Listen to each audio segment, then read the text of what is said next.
संत ज्ञानेश्वर महाराजांची पालखी हडपसर येथून 7 किलोमीटरचा टप्पा पार करून विसाव्यासाठी खरतर देवाची उरळी या ठिकाणी दाखल झाली होती।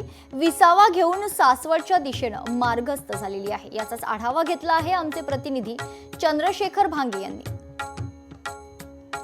संत श्रेष्ठ ज्ञानेश्वर महाराजांची पालखी पुण्यातील देवाची उरळी या ठिकाणच्या विसाव्यानंतर आता सासवडचा जो दिवे घाट आहे खडतर घाटाच्या दिशेने आता मार्गस्थ झालेली आहे। आपण बघू शकतो की लाखो वारकरी या सगळ्या पालखीमध्ये सहभागी झालेले आहेत आणि या सगळ्या वारकऱ्यांच्या मुखामध्ये संत तुकाराम महाराज, संत ज्ञानेश्वर महाराज आणि संत एकनाथ यांचा अभंग म्हणत हे सगळे वारकरी सध्या सासवडच्या दिशेने निघालेले आहेत। खरं तर कैवल्य साम्राज्य चक्रवर्ती संत श्रेष्ठ ज्ञानेश्वर महाराजांची पालखी जी आहे ती आता वडकी या ठिकाणी पोहोचल्याचं सांगितलं जात आहे। आणि खरं तर सकाळपासून आपण पाहिलं की ही जी पालखी आहे पुण्यातील भवानी पेठेतील विठ्ठल मंदिरातील आपला आजचा जो कालचा रात्रीचा मुक्काम होता तो आटोपून आता सासवडच्या दिशेने जाणार आहे। आणि सासवडमध्ये आज रात्रीच्या सुमारास ही पालखी जी आहे ती पोहोचल्यानंतर आजचा मुक्काम जो आहे तो सासवड या ठिकाणी असणार आहे।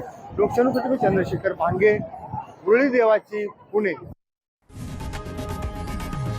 लोकशाही मराठी ऐका, पहा, जागरूक रहा।